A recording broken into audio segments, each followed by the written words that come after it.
Picture this. You're standing in the pale, dusty expanse of the African savanna. Okay, I'm picturing it. Right. And to your left, under the stars, there's this, well, it's a 20,000-year-old trance-healing dance taking place. Wow. Yeah, and it's completely driven by this intense rhythmic clapping and like really heavy breathing. That paints quite a picture. It does, right.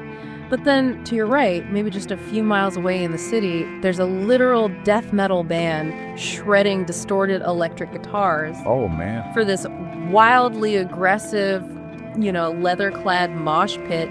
Welcome to Botswana, everybody. It's just such a phenomenal juxtaposition. Totally, and that's exactly why you are here with us today. We are jumping right into our 15-minute mission for this deep dive. We've got a lot to cover in a short time. We really do. We are decoding how one nation just brilliantly balances the preservation of an ancient, deeply rooted heritage with this booming, forward-looking, creative identity. And we are skipping the politics entirely today. Absolutely, no politics.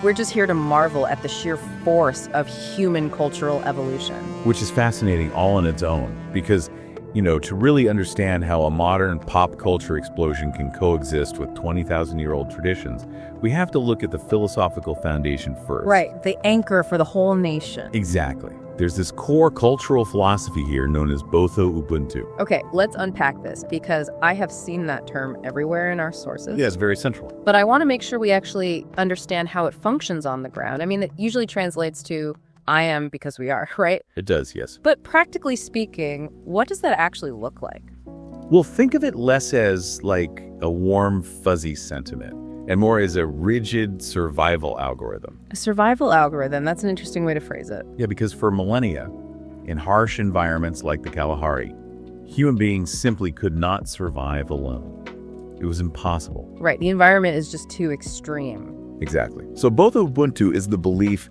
that people are not solitary individuals.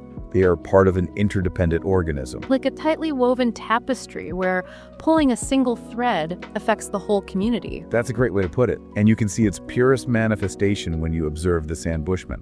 Who are often considered the world's first human race, right? Yeah, they've lived in the Kalahari region for tens of thousands of years. Out on the Maitisong Pans, which is this vast, really stark landscape, their entire way of life is governed by collective action. And that gets physically enacted through their rituals. Yes, particularly the Tswana dance. So walk us through the mechanics of that dance. How does a literal dance reinforce a survival algorithm? Well, the Tswana is performed in 4 distinct, highly ritualistic stages. And these stages map the critical milestones of human life within the group. Okay, what's the first one? There's a stage celebrating a young hunter's first kill, bringing food to the collective. Crucial for survival. Right. Then there's a stage for puberty, one for marriage, and a final stage which involves entering a deep trance. Now, the trance state is what really caught my attention in the reading. This isn't just symbolic choreography we're talking about. No, it's a profound physiological alteration. Like they are actually changing their body chemistry. Exactly.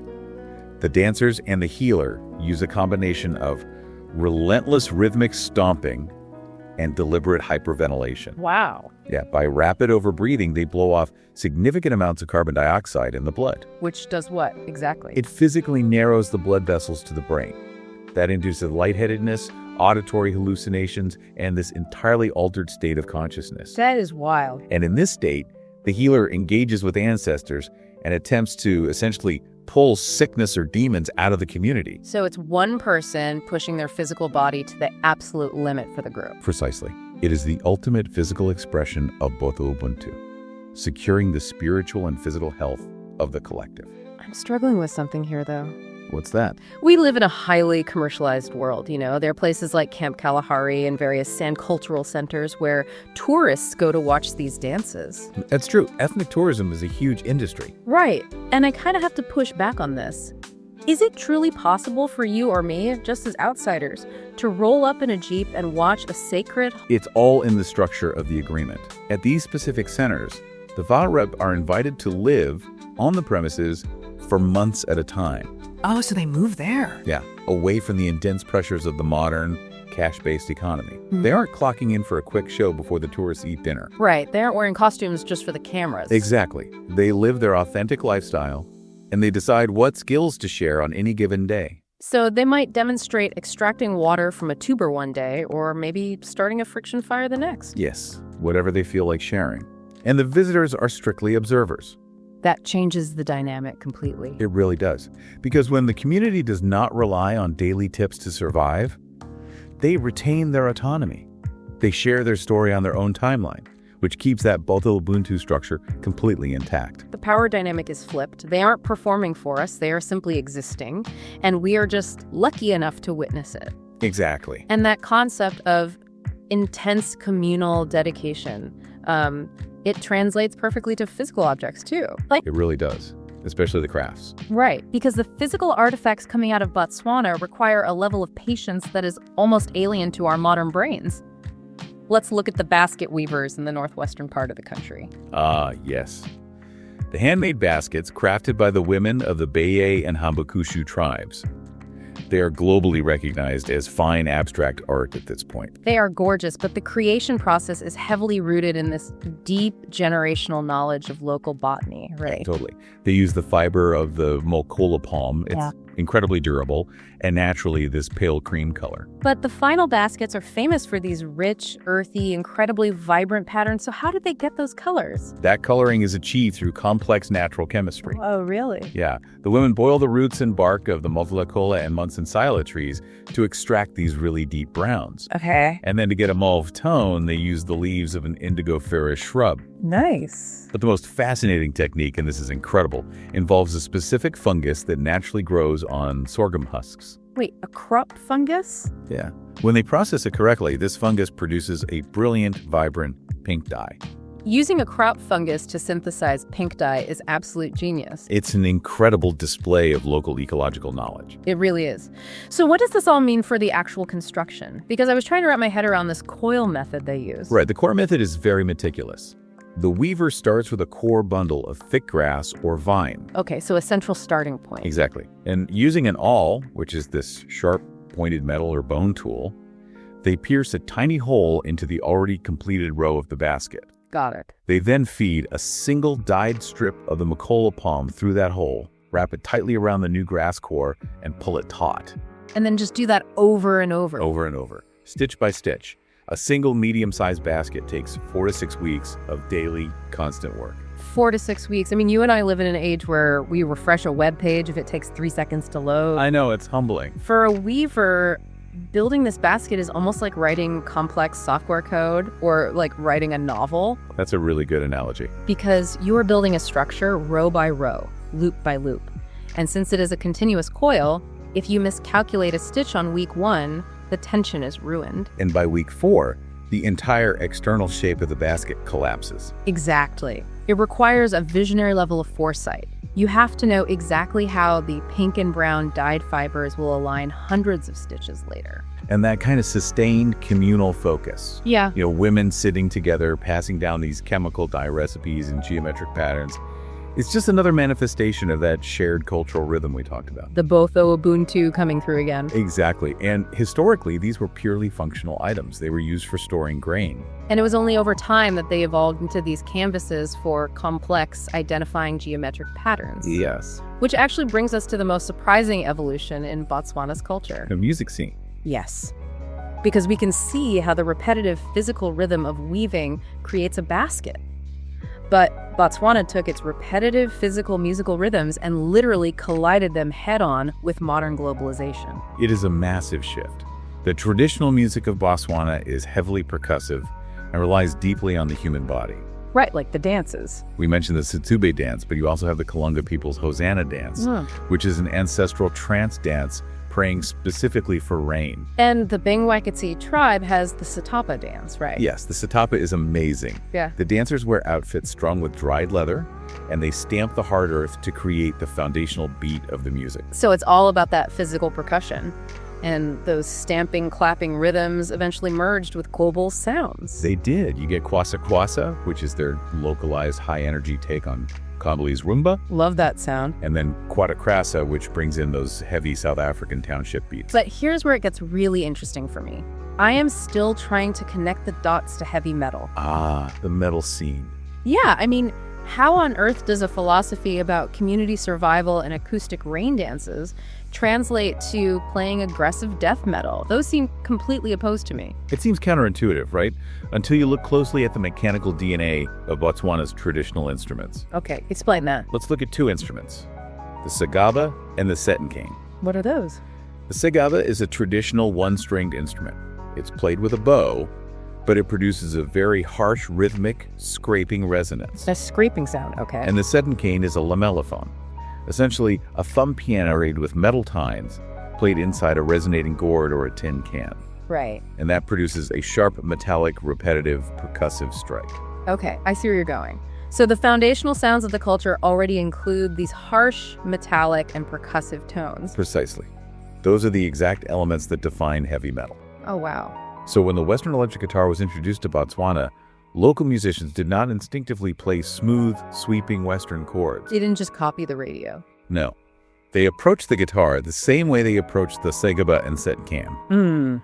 They plucked it percussively, heavily emphasizing a driving, repetitive rhythm. Wait, so when you take that hyperrhythmic, percussive plucking style, and you run it through a heavy distortion pedal on an electric guitar, it inherently sounds like heavy metal. This is the ultimate aha moment. That is incredible. So when a wildly popular local band like Rust gets up on stage and absolutely shreds a distorted guitar riff, they aren't copying Western metal at all. Not at all. They're basically playing a highly amplified, distorted version of an ancient sagaba rhythm. What's fascinating here is that they are using modern Western tools to express deeply local realities. The youth aren't abandoning their roots. They're just turning the volume up. Basically, yeah. Yeah. And this metal subculture has been building since the early 90s with bands like Metal Horizon. Today, it is this massive leather-clad movement. I read about a band called Skinflint, too. Oh yeah, Skinflint is great. They put out albums exploring African mythology entirely through the lens of crushing rock music. But the community aspect, the Boto Ubuntu, does that still exist in the mosh pit? Absolutely. It remains completely intact. These metalheads frequently organize tours like Rock Against AIDS. Oh, that's amazing. Yeah, they use their aggressive, powerful music to raise money and awareness for public health crises within their communities. So think about this. The healer in the Makatikari pans hyperventilates to cure the community's sickness. Yes. And the metalhead in Gaborone shreds a guitar to fight a public health crisis. It is the exact same communal impulse. Just at a different volume. I love that so much. And, the modernization isn't limited to metal either. You see it in the urban centers with hip-hop. Oh, right. The massive street dance scene. Huge scene. Highly competitive. You're talking about crews like LTDC. Yes. The localized tour dance crew and so many others like them, they compete in these intense street battles for cash prizes. What kind of styles are they doing? They utilize styles like Afro dance and bone breaking, which is this incredibly intense contortionist style of street dance. Sounds painful, honestly. It looks wild. Yeah. But essentially, they are taking the traditional importance of dance as a social unifier and updating the choreography for the modern urban landscape. This explosion of modern, confident creativity is clearly too big to just stay within the country's borders. Oh, absolutely. And from what I understand, Botswana is actively building the infrastructure to export these stories to the globe, moving heavily into international film. Yeah, and the country has always had a footprint in global storytelling. Like in literature. Right, the famous writer Bessie Head found refuge and wrote some of her most celebrated work in the village of Sero. And of course, there's Alexander McCall Smith's The #1 Ladies Detective Agency. Exactly. That globally massive success introduced millions of readers to the very serene, responsible society of Gaborone. But literature is one thing. The government of Botswana has realized that the visual medium of film is the ultimate economic and cultural amplifier, haven't they? Yes. If we connect this to the bigger picture, developing a film industry is a masterstroke of economic diversification. Right. They're literally overhauling the incredibly outdated 1972 Cinematography Act to align with modern global standards. They have a huge vision. They want to turn places like the Okavango Delta and the town of Mon into global film hubs. But I have to ask about the mechanics of this. Okay, what's the concern? Well, we talked earlier about how the Sand Cultural Centers protect authenticity by retaining control, right? Right.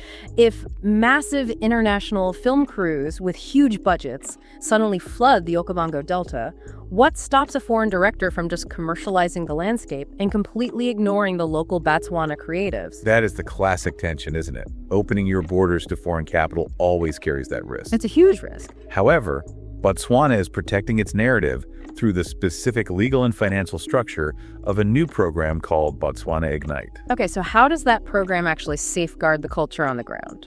It works through the film rebate program and local co-production funds. Meaning what, exactly? Meaning, for an international film production to qualify for the massive financial rebates that make shooting there economically viable in the first place, they are structurally required to partner with local entities. It literally forces a legal co-production. Oh, wow. So a foreign director cannot just helicopter in with a fully foreign crew, shoot the wildlife, and leave. Exactly. To get the funding, a significant percentage of the crew, so we're talking camera assistants, location scouts, set builders, editors, they must be local Botswana talent. That is so smart. So it legally forces the foreign money to train and utilize local youth, which creates a sustainable industry. Yes, it turns Mon into a dual sanctuary, one for wildlife conservation and one for local cinema development. And it ensures that Botswana creatives are physically in the room, right, behind the camera, in the editing bays, asserting their own perspective on how their country is portrayed. It's brilliant. And honestly, it's not like the local art scene is just sitting around waiting for international validation anyway. They already have the creative infrastructure to hold their own. Like the Maitisong Festival, right? Perfect example. Yeah. You look at the Maitisong Festival in Gaborone as proof. It has been running continuously since 1987. It's a long time. It is a massive, multidisciplinary celebration. Theater, music, traditional dance, visual arts. The local creative community has been cultivating their own talent and telling their own stories for decades. So when international film crews arrive to take advantage of these new rebates, they aren't bringing the talent. Nope. They are going to encounter a creative workforce that already knows exactly who they are and what their culture is worth. They aren't a blank canvas waiting for Hollywood to paint on them. The masterpiece is already finished, and they are just inviting the rest of the world to come see it. Which perfectly encapsulates the modern identity of Botswana. It really does. And sadly, that brings us to the end of our 15-minute deep dive today. Thank you so much to everyone listening for choosing to spend your time with us exploring a truly remarkable place. It has been a fantastic journey to unpack this with you all. Botswana is just a country that completely refuses to be boxed into categories like ancient or modern. It defies those labels entirely. It bridges the gap between the 20,000-year-old heritage of the San Bushmen, the meticulous chemistry of its basket weavers, and this incredibly forward-looking, heavy metal playing, film-producing, creative economy. And every single one of those expressions is ultimately tied back to that Balthu Ubuntu survival network. Absolutely. Which leaves me with a final lingering thought for you to ponder today as we sign off. Oh, I like this. We have established that the ancient trance dances of the Kalahari and the screaming metal riffs in Gaborone are both, right now, authentic expressions of Botswana. So, what will define traditional culture 100 years from now? That's a great question. Right. Are the distorted guitar solos of Rust and the bone-breaking hip-hop routines on the streets today destined to become the fiercely protected ancient heritage of tomorrow? It's wild to think about. Think about that the next time you hit play on your favorite song. Until next time, keep digging deep.